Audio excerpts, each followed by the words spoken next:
Poultry and soda, two things you normally wouldn't pair together.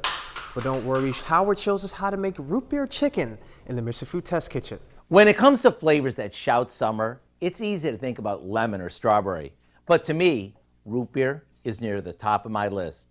A frosty mug of it is so refreshing. And when you team it with ice cream, it even gets better. Today, we're using root beer as a key ingredient in our barbecue chicken. We start by roasting some bone-in chicken before heading out to the grill. That way, we can be sure the chicken is cooked through and the barbecue sauce won't burn. While our chicken is roasting, we make a homemade barbecue sauce by combining ketchup, a touch of Worcestershire sauce, a few seasonings, light brown sugar, lemon juice, and a good amount of root beer. It adds a spicy, sweet flavor to the sauce.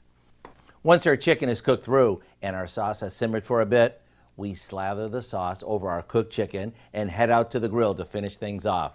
And since the sauce never touched any raw chicken, we can keep basting the chicken while it cooks. Once the chicken starts to get all those crispy grill marks, it's ready to serve. One bite is all it takes, and you'll never want to make barbecue chicken any other way. So what are you waiting for? Go online now and get the recipe for root beer chicken to add to your summertime lineup. I'm Howard with Kelly in the Mr. Food Test Kitchen, where today we found a rootin' tootin' way for you to say, ooh, it's so good.